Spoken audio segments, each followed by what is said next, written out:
Action today 24/7 में आपका स्वागत है। मैं मेघा छेत्री। देखिए मेरे साथ आज की ताजा खबरें। कल सादगी के साथ मनाई गई गांधी और शास्त्री जयंती। शाह शक्ति ब्रिगेड ने दोनों नेताओं को दी श्रद्धांजलि। देहरादून शाह शक्ति ब्रिगेड की प्रदेश कार्यकारिणी ने शुक्रवार को राष्ट्रपति महात्मा गांधी व भूतपूर्व प्रधानमंत्री स्वर्गीय लाल बहादुर शास्त्री जी की जयंती पर उन्हें नमन करते हुए श्रद्धांजलि अर्पित की है। आज हम बात करेंगे यहाँ के प्रदेश अध्यक्ष से, जो कि 2 अक्टूबर के जो उपलक्ष्य में यहाँ पे आज सम्मिलित हुए हैं।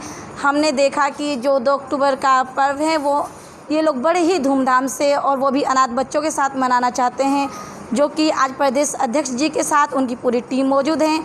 आइए हम सब बात करते हैं। और आज गांधी जी का जन्मदिन है और लाल बहादुर शास्त्री जी का जन्मदिन है। तो जैसे लाल बहादुर शास्त्री चाहते थे मैं बच्चों के साथ अपना जन्मदिन मनाऊं, तो हमने भी सोचा कि हमारी पूरी टीम अनाथ बच्चों के साथ जाए और उनका जन्मदिन मनाए। तो यही हमारा है कि बच्चों को भी पता चले कि वाकई में क्या चीज़ें हैं। आज गांधी जी का जन्मदिन भी है, लाल बहादुर शास्त्री का जन्मदिन है और इवन स्वच्छता अभियान भी है जो नरेंद्र मोदी जी ने चलाया हुआ है। तो हम उसी में काम कर रहे हैं। अब जो जैसा मैडम ने बताया कि शाह शक्ति ब्रिगेड जो हमारा संगठन है, तो हम लोग हमेशा यही चाहते हैं कि हम लोग भी जैसे अनाथ बच्चे हैं, ये हैं, समाज सेवा में हम लोग जुड़े हुए हैं। आज गांधी जयंती के उपलक्ष्य में हम लोग इन बच्चों के साथ आए हैं और इन बच्चों के साथ आज हमने पूरा दिन बिताया है। सर, जैसा कि इस कोरोना महामारी चल रही है, तो आप जो सोशल डिस्टेंसिंग का जो दौर चल रहा है, तो उसमें क्या बच्चों को आप इतना सीख देते हैं या उन्हें बच्चों को उनसे बचने के उपाय सुझाते हैं? बिल्कुल। देखो, ऐसा है, हम एक सामाजिक संगठन भी हैं जी। और समाज के अंदर आजकल जैसे कोरोना चल रहा है, तो इसके जो भी मतलब वो परिणाम आ रहे हैं, बच्चों को क्या क्या करना है, कैसे रखना है, कितनी दूरी बना के रखनी है, कैसे सफाई रखनी है, इस पर भी हम लोगों ने बताया जाता है। आज हमने उन बच्चों को लाल बहादुर शास्त्री जी के बारे में बताया, जय जवान जय किसान के नारे के बारे में बताया। जी। तो इस तरीके से हम लोग सामाजिक कार्य में हैं तो करते रहते हैं। जी। आप देख सकते हैं यहाँ पे बच्चों को इतनी अच्छी सीख मिली हुई है कि छोटे छोटे बच्चे जो कि अनाथ बच्चे हैं वो भी सोशल डिस्टेंसिंग का इतना ध्यान रखते हैं। बड़े तो रखते हैं, लेकिन छोटे बच्चे भी इसका पूरा ख्याल रखते हैं। यहीं से हमें पता चलता है कि ये जो आश्रम है, ये जो टीम है, अपने कितने अच्छे कार्य पर प्रगति कर रही है। कृषि कानून के विरोध में कांग्रेस का विरोध प्रदर्शन जारी है। इसी के तहत AICC के आह्वान पर उत्तराखंड में कांग्रेस ने हस्ताक्षर अभियान शुरू किया है। किसान की उपज को गुलाम बनाने की साजिश है, उसके खिलाफ हमारा सिग्नेचर कैंपेन आज सुबह प्रदेश अध्यक्ष प्रीतम सिंह जी ने साइन करके सबसे पहले इसको शुरुआत करी। हमने सिग्नेचर लेने शुरू किए हैं।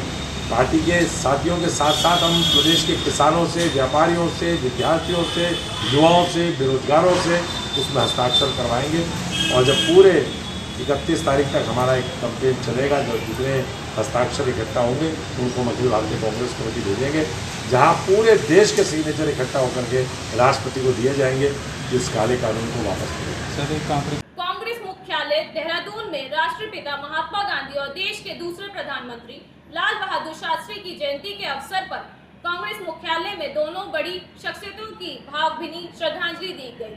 कांग्रेस प्रदेश अध्यक्ष प्रीतम सिंह समेत पार्टी के अन्य पदाधिकारियों और कार्यकर्ताओं ने श्रद्धांजलि दी। इस दौरान कांग्रेसियों ने राष्ट्रपिता और शास्त्री के बताए हुए रास्ते पर चलने का संकल्प लिया। सूर्यकांत धस्माना प्रदेश उपाध्यक्ष ने कहा, हमारे इस पृथ्वी में और ये हमारा सौभाग्य है कि भारत भूमि में उन्होंने जन्म लिया। बापू गांधी जी ने पूरे भारतवर्ष को नहीं बल्कि पूरी दुनिया को प्रेरणा दी अहिंसा की, जिन्होंने सिद्धांत दिया अहिंसा का। और अहिंसा के बारे में पूरी दुनिया में अगर भगवान बुद्ध के बाद किसी को याद किया जाता है तो महात्मा गांधी जी। हमारा सौभाग्य है कि उनके श्री चरणों में भारतवर्ष का आज़ादी का आंदोलन, यहाँ के स्वतंत्रता संग्राम की सैलानियों ने लड़ा और आज़ादी पाई। आज उनकी जयंती है, उनको हम नमन कर रहे हैं। लाल बहादुर शास्त्री जी इस देश के अंदर वो नेता थे जिन्होंने सादगी का पाठ पूरे राजनीतिक बिरादरी को और पूरे देश को पढ़ा, जिनके कहने मात्र से लोगों ने एक समय भोजन छोड़ दिया जिस समय युद्ध हुआ। ऐसे महान नेताओं को आज हम याद कर रहे हैं, श्रद्धा सुमन अर्पित कर रहे हैं। जय जवान जय किसान का नारा शास्त्री जी ने इस देश को दिया और आज वो जवान भी संकट में है, वो किसान भी संकट में है। ऐसे समय में महात्मा गांधी और शास्त्री जी, इन दोनों के देखिए कितना संयोग है कि जब आज हम महात्मा गांधी की जयंती मना रहे हैं तो पूरे देश में जो हिंसा सत्ताधारी दल के संरक्षण में हो रही है, जिस प्रकार से महिलाओं पर अत्याचार हो रहा है, जिस प्रकार से बलात्कार हो रहे हैं, हिंसा बढ़ रही है, अहिंसा के पुजारी को हम याद कर रहे हैं। और जिस समय सीमाओं पर देश का जवान खतरे पे है, जिस समय किसानों के खिलाफ काले कानून किसान विरोधी लाए गए, उस समय हम जय जवान जय किसान का नारा देने वाले लाल बहादुर शास्त्री जी की जयंती मना रहे हैं। ऐसे अवसर पर हम प्रासंगिकता है इस जयंती की, उनको नमन करते हैं और उनके बताए हुए रास्ते पर पूरा देश चले, ऐसी हम अपेक्षा करते हैं। शुक्रवार के दिन मुख्यमंत्री त्रिवेंद्र सिंह रावत ने गांधी जयंती के अवसर पर राष्ट्रपिता महात्मा गांधी का भावपूर्ण स्मरण कर उन्हें श्रद्धांजलि अर्पित की है। मुख्यमंत्री त्रिवेंद्र ने कहा,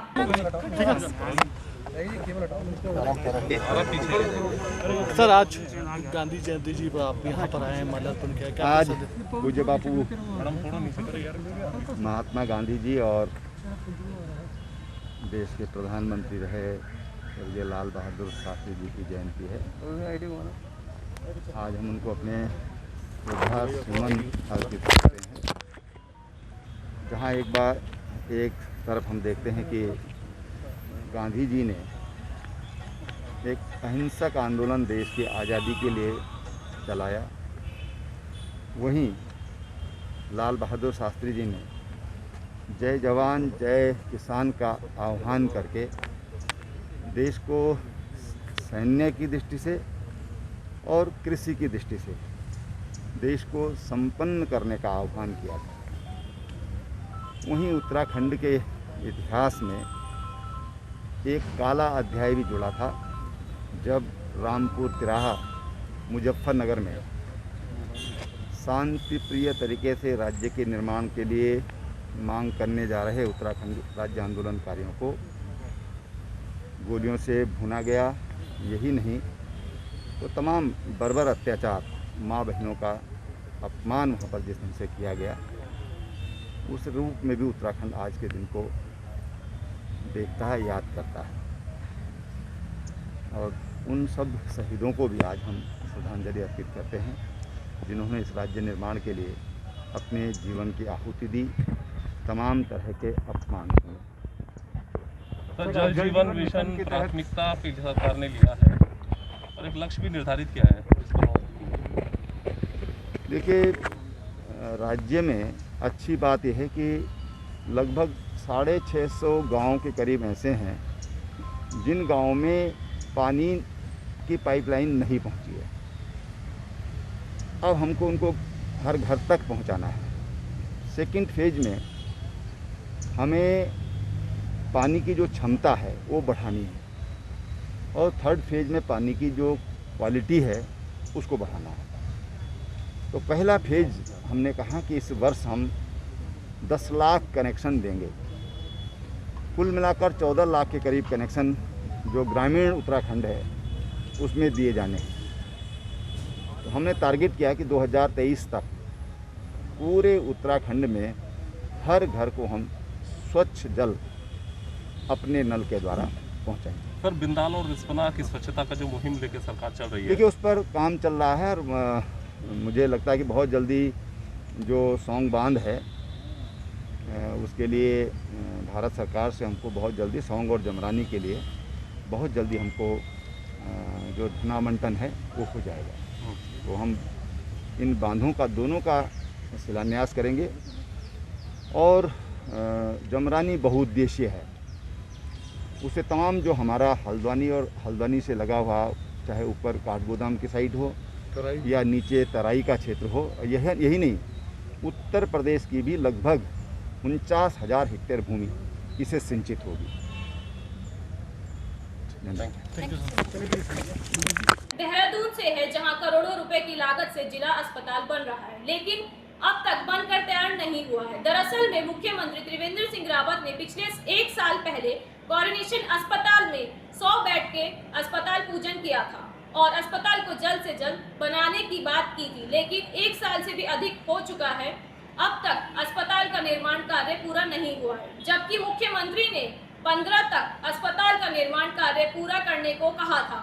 अब वहीं स्वास्थ्य विभाग पूरे मामले पर बचने का काम कर रहा है। कोरोनेशन अस्पताल की सीएमएस डॉक्टर भागीरथी लंगपांगी ने कहा कि गाइडलाइन के अकॉर्डिंग जो है 15 अगस्त को बिल्डिंग तो पूरी होनी थी और 100 बेड अस्पताल जो बन रहा है काफ़ी एडवांस, उसमें जो है डायग्नोस्टिक सेंटर से लेके वहाँ पे आईसीयू का निर्माण और बर्न वार्ड सारी फैसिलिटी तैयार होना था। लेकिन जो है कोरोना काल में जो सारे जो है बिहारी जो वर्कर्स है वो चले गए थे घर और उनके 25% जो है वर्कर्स आए थे, लेकिन अब आ गए काफ़ी 50% से ऊपर, तो काम तेज़ी से चल रहा है और दिसंबर की उन्होंने बता रखा है, दिसंबर लास्ट तक बन जाएगी बिल्डिंग। देश के प्रधानमंत्री नरेंद्र मोदी के आत्मनिर्भर भारत अभियान को आगे बढ़ाने के लिए अब बैंक भी आगे आ रहे हैं। मेन उद्देश्य है जो हमारी जो ग्रामीण जनता है उनको उन्नतिशील बनाना है और जो अगर उनको बैंक की स्कीम्स का जो बेनिफिट नहीं मिल रहा, जो हमारे कृषक भाई हैं या छोटे छोटे जो लघु उद्यमी हैं, उन तक बैंक की विभिन्न योजनाओं को पहुंचाना है और उनका लोन सेंक्शन करना है। डिफरेंट स्कीम्स में लोन पास किए गए हैं, जैसे केसीसी,